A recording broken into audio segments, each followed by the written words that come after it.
Es la predicación correspondiente al domingo 23 de enero de 2022 de la Iglesia Cristiana Cristo Viene de Algeciras.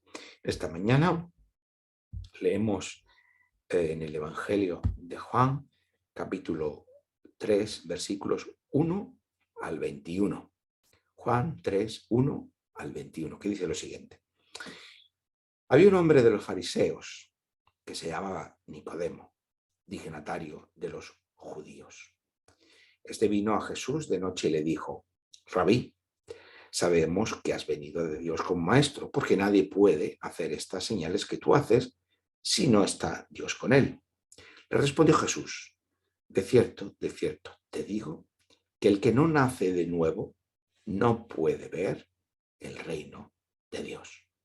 Nicodemo le preguntó: ¿cómo puede un hombre nacer siendo viejo? ¿Puede acaso entrar por segunda vez en el vientre de su madre y nacer? Jesús respondió: de cierto te digo, que el que no nace de agua y del Espíritu no puede entrar en el reino de Dios.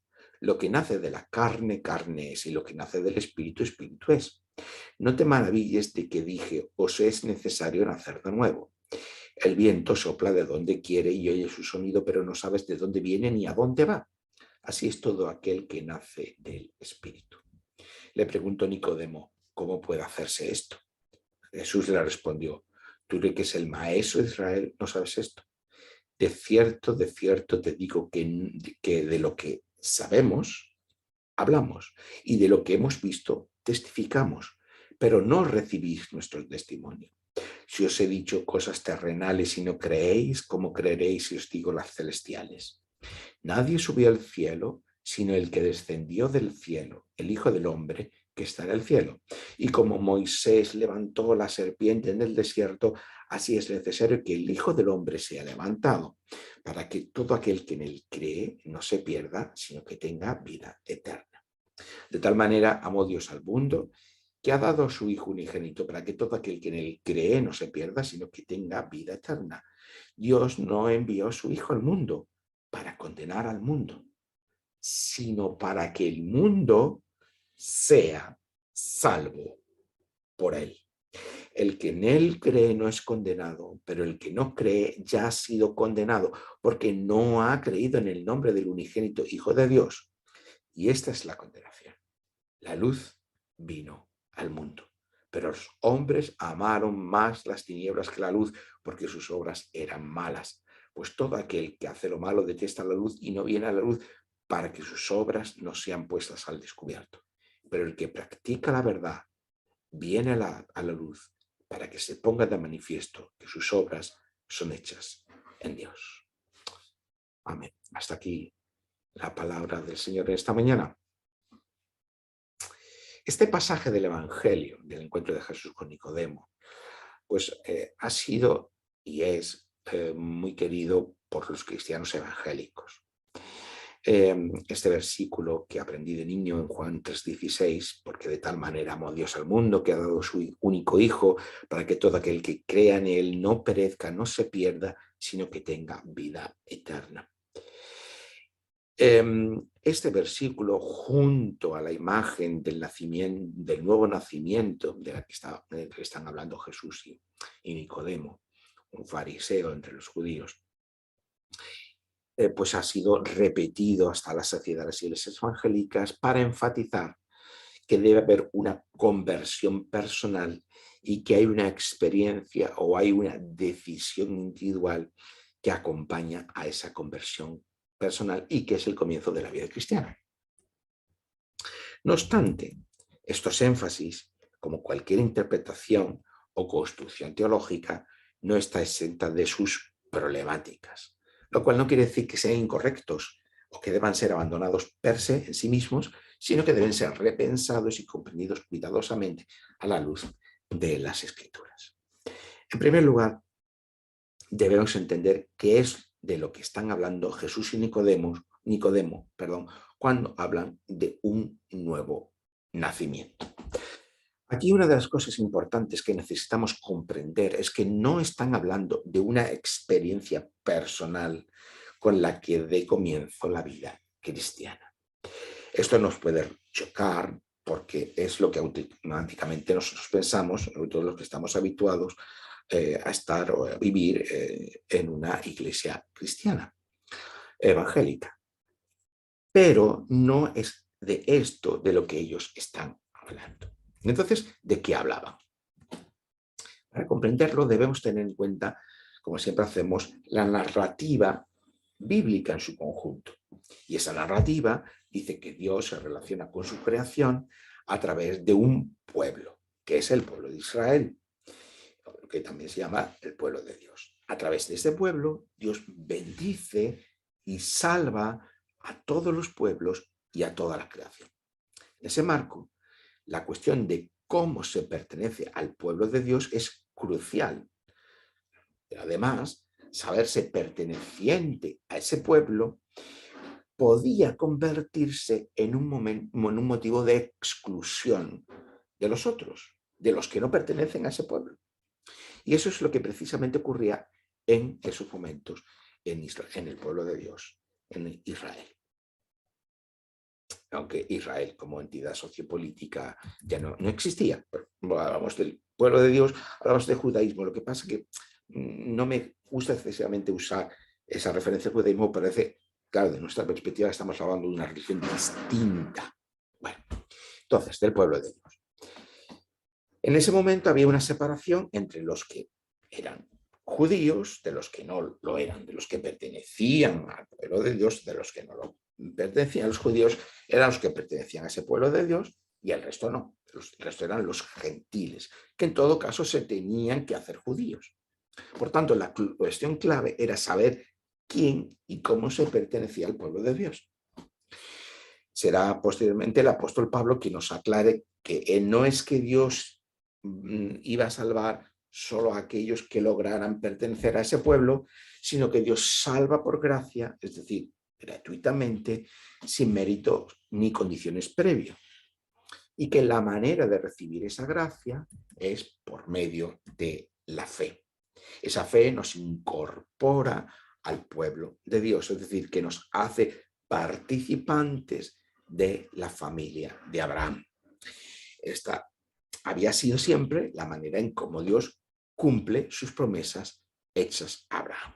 Y esa es la argumentación de Pablo en Romanos, en Gálatas y la que encontramos también en Efesios. Por tanto, retomando el principio, Abraham fue quien recibió las promesas de Dios, así que de la familia de Abraham surge un pueblo. Ahora bien, quien nacía en ese pueblo, pues claro, ya se encontraba en una posición privilegiada, o así podría pensarse. Y así se veían, de hecho, muchos de los judíos de la época de Jesús, como unos privilegiados delante de Dios. Pero no eran privilegiados porque hubieran hecho nada para conseguirlo, sino porque se sabían, tanto cuanto pueblo de Dios, depositarios de la gracia de Dios y de las promesas de Dios. A uno de esos judíos, a un fariseo, que se reconocía privilegiado por la gracia de Dios y que se llamaba Nicodemo, Jesús le dice que es necesario nacer de nuevo. Es decir, lo que le está diciendo es que ese nacimiento natural, vamos a ponerlo entre comillas, dentro del pueblo de Dios, no es garantía de pertenecer a la familia de Dios. Debemos tener presente lo que en el prólogo de ese evangelio ya se nos ha dicho, que lo volvemos a leer, los versículos 12 y 13 del capítulo 1, que dice: mas a todos los que lo recibieron, a quienes creen en su nombre, les dio potestad de ser hechos hijos de Dios. Estos no nacieron de sangre, ni por voluntad de carne, ni por voluntad de varón, sino de Dios. Por tanto, nos preguntamos, ¿quién son los hijos de Dios? O lo que es lo mismo, ¿quiénes tienen a Dios por Padre? O lo que es lo mismo, ¿quiénes son los que pertenecen a la familia de Dios? Bueno, pues los fariseos de la época lo tenían claro, pertenecer a la familia de Abraham. De hecho, en ese mismo evangelio de Juan, tenemos una amplia discusión entre Jesús y algunos dirigentes en el capítulo 8 por cuenta de este mismo tema. El capítulo 8 el versículo 33, pero gran parte de ese capítulo 8 tiene que ver con esta discusión, pero yo doy solamente el versículo 33 para que nos sirva de referencia. Dice lo siguiente: descendientes de Abraham somos, le dicen estos no se nos dice si eran fariseos, saduceos, quiénes eran, los que le dicen a Jesús, descendiente de Abraham somos y jamás hemos sido esclavos de nadie. Nosotros pertenecemos a la familia de Abraham. Nosotros somos descendientes de Abraham. Nosotros somos el pueblo escogido de Dios. Descendientes de Abraham somos nosotros, somos la verdadera familia de Dios y por tanto no necesitamos de ser liberados de ninguna esclavitud. Claro, lo que el Evangelio de Juan nos está diciendo desde su comienzo es que los verdaderos participantes de la familia de Dios no son aquellos que han nacido en el pueblo de Israel por el hecho de pertenecer a ese grupo étnico, ya sea por nacimiento natural, en esa referencia a que decían de sangre, o por decisión humana, como lo dice en los versículos que hemos leído, por voluntad de carne o por voluntad de varón, ni por nacimiento natural, es decir, nacimiento en un grupo étnico, en una realidad sociopolítica concreta, ni tampoco por una decisión humana, o lo que es lo mismo, el haber nacido en el pueblo de Dios o haberse hecho por circuncisión judíos. Esto es algo que también está hoy vigente, ¿no? Muchos cristianos están pensando que hay que tener una especial vinculación con Israel como realidad sociopolítica, como el Estado de Israel. No es esto así, precisamente. En el Nuevo Testamento nos está indicando un camino completamente distinto. Por el contrario, pertenecen a la familia de Dios aquellos que creen Jesús, quien es, como nos ha dicho el prólogo del Evangelio, la palabra encarnada, el Mesías, el Cordero de Dios o el Rey de Israel. Y lo son aquellos que pertenecen a la familia de Dios por iniciativa de Dios mismo, como cumplimiento a sus propias promesas. Como hemos leído en los versículos anteriores, no nacieron de sangre, los hijos de Dios no nacen de sangre, ni por voluntad de carne, ni por voluntad de varón, sino ¿de quién? De Dios. En Dios está la iniciativa.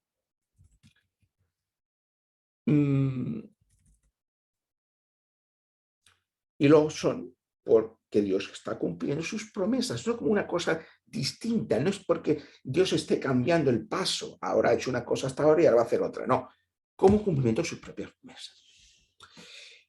Es decir, que no es la pertenencia en sí misma, ni el nacimiento natural, ni el hecho de hacerse a través de la circuncisión pertenecientes a ese pueblo, lo que garantiza el acceso a la bendición de Dios, sino que es Dios mismo, desde su gracia y desde su misericordia, el garante de la misma. Nos lo dice Juan 3:16 cuando comienza diciendo, de tal manera amó Dios al mundo. El amor de Dios es el principio de su salvación, por eso decimos que es por gracia. Pero fijaos lo que dice, no es que Dios ame solo a Israel, sino que ama al mundo entero, a toda su creación, a todas las naciones. A esto es lo que nos referimos con la gracia de Dios. Y su salvación se basa en su amor a su creación y al ser humano. Y ese amor que se manifiesta en que, como dice el versículo 16, ha dado a su único hijo. Se ha entregado él mismo, en la persona de su hijo, con un propósito. ¿Y cuál es?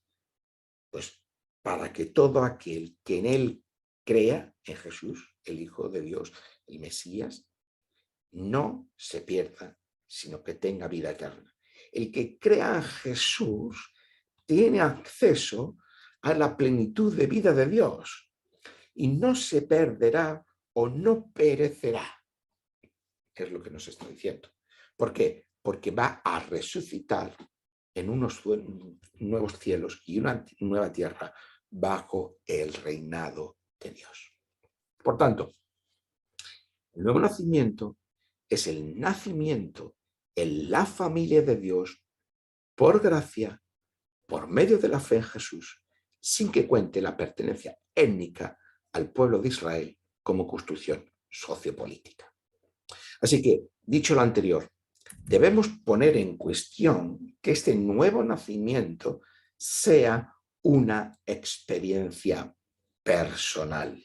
Es decir, lo significativo no reside en que en un momento de nuestra vida tengamos una experiencia de conversión. No porque la conversión no sea necesaria, sino porque no es necesaria una experiencia. Vamos a intentar explicar esto, que no es un juego de palabras. Los evangélicos hemos desarrollado un vocabulario y una forma de expresividad para aludir a ese momento de crisis, al que llamamos conversión, porque hayamos experimentado tristeza, dolor, sentimientos de culpa, sentimientos de alejamiento, cualquier otra emoción que marca un antes y un después, cualquier experiencia negativa de contraste que marca un antes y un después en nuestra vida. No se trata de esto, no se trata de tener esa experiencia. Y una experiencia a la que una y otra vez recreamos cuando, por ejemplo, algo que decimos en nuestro vocabulario, damos nuestro testimonio, que es la manera de narrar esa experiencia. O cuando participamos del culto teniendo distintas experiencias de mucho tipo. No quiero entrar porque habría que hacer todo un catálogo. Sin embargo, todo esto relacionado con la experiencia personal es deudor de la filosofía y la cultura moderna. Explicar eso llevaría mucho más allá de los límites de una predicación. Pero, como hemos visto en conversación entre Jesús y Nicodemo, lo decisivo no está en nosotros. Lo decisivo está en Dios y en su entrega en su Hijo Jesucristo. Ahí está lo decisivo, no en nosotros, no en nuestra experiencia. Hay otra versión evangélica del nuevo nacimiento, es que para evitar hacer depender la conversión de una experiencia, de unas emociones, de una experiencia negativa de contraste, se habla de una decisión. En un momento determinado de nuestra vida tomamos conciencia de nuestra necesidad de Dios y decidimos seguir a Cristo, confiar en Él o cualquier otra expresión que podamos usar. La cuestión aquí es que el centro de esa decisión soy yo mismo, que con mi voluntad elijo mi pertenencia. Pero claro, si hacemos depender de nosotros mismos y de nuestra voluntad, nuestra pertenencia al pueblo de Dios, ¿qué ocurre? Que lo que un día hemos elegido en un sentido, otro día podemos elegirlo en otro sentido, completamente distinto. Sin embargo, como hemos visto en el pasaje de hoy, el nuevo nacimiento no reside en la voluntad humana, ni en la decisión humana, sino en Dios mismo. Los problemas pastorales y eclesiales a partir de esta manera de entender las cosas son claros. Si hacemos depender nuestra vida cristiana de una experiencia original determinada, sea lo que sea, nos pasaremos la vida buscando recrear esa experiencia y eso es lo que nos lleva a reducir lo que llamamos lo espiritual, a sentir, a experimentar, a ver, a percibir. Es decir, necesitaremos a reducir a lo que somos capaces de experimentar por nuestros sentidos. El culto evangélico en el día de hoy, en gran medida, se ha reducido a esto, a sentir, a experimentar, a ver, a percibir. Claro, cuando ya no sentimos, cuando ya no experimentamos, cuando no vemos, entonces decimos que hemos perdido la fe. Ahora bien, una salvedad. No significa que las emociones sean malas en sí mismas, que experimentar sea malo en sí mismo. No, no, no, no. Las emociones tienen su función, las experiencias tienen su importancia, pero lo que estamos diciendo, que no es el fundamento, ni el origen, ni la causa de la fe, ni de nuestra vida. cristiana, como cristianos. Esto es lo que estamos diciendo. Bien. Cuando por el contrario decimos que nos decidimos por Cristo, significa que nosotros nos convertimos en fundamento de nuestra fe, no ya desde nuestra experiencia, pero sí desde nuestra decisión, desde nuestra voluntad. Pero, ¿qué pasa cuando por las razones que sean, y hay muchas y variadas, nuestra decisión, la decisión que tomamos un día, decae? Es decir, decidimos un día por Jesús y otro día esa decisión decae, desaparece, desfallece. Que cuando lo que un día decidimos, ahora lo revertimos decidiendo otra cosa. Que nuestra decisión se puede cambiar en otro momento determinado. ¿Y que, cómo lo explicamos? Pues volvemos a decir que hemos perdido la fe. Claro, cuando la fe depende de una experiencia o depende de una decisión, la experiencia cambia y las decisiones pueden también cambiarse. Y por lo tanto, la fe, decimos, desaparece. Claro, desaparece porque estaba en el lugar equivocado. Estaba sentándose en el lugar equivocado. ¿Cuál es el problema? Que hemos hecho depender la fe de nosotros mismos, de nuestra experiencia, de nuestra voluntad o de nuestra decisión. Pero como podemos comprender, nosotros mismos, si nosotros necesitamos ser salvados, somos un mal fundamento. Al igual que ni la circuncisión, ni el sábado, ni las leyes de pureza eran decisivas para pertenecer a la familia de Dios, tampoco lo son la experiencia ni la decisión individual. Por el contrario, entonces y ahora, ¿qué es lo decisivo? Pues lo decisivo es la gracia de Dios, que se manifiesta en su amor por nosotros, en la entrega de su Hijo Jesús, el Cristo, Jesús, el Mesías, Jesucristo. Y nosotros somos depositarios de esta actitud de gracia y misericordia por medio de la fe en Jesús,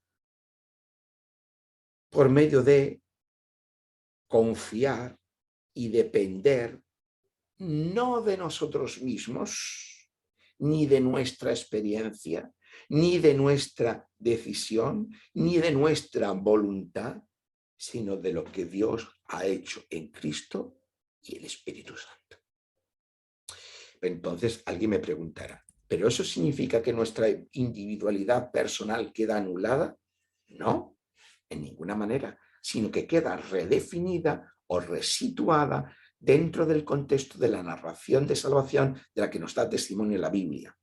Dios creó y su creación era buena, pero la emergencia del poder del pecado y de la muerte necesitó que Dios reordenara su creación buena. Y la narrativa de la Biblia nos cuenta cómo Dios está poniendo orden en su creación a través de la historia de un único pueblo, Israel y la Iglesia, que es el único pueblo de Dios, para traer una nueva realidad a la que se llama nuevos cielos y nueva tierra, bajo su reinado, y a la que resucitaremos por medio de la vida, por medio de una vida nueva, la vida eterna de la que nos está hablando el Evangelio de Juan. ¿Cómo participamos de esa realidad de Dios? Por la gracia de Dios, por su actitud de amor y misericordia de nosotros, y por medio de la fe en Jesús, convirtiéndonos en templo del Espíritu Santo, en nuestro propio cuerpo, en nuestra propia corporeidad. Desde esas coordenadas, lo que somos como personas individuales queda redefinido completamente. Primero, dentro de la creación buena de Dios y después como participantes del pueblo de Dios. Lo dejamos por hoy aquí, creo que con esto es suficiente para poder reflexionar suficientemente. El nuevo nacimiento es el nacer, la familia de Dios, por gracia, por medio de la fe en Jesús. Y eso es lo que necesitamos. Que el Señor nos ayude. Amén.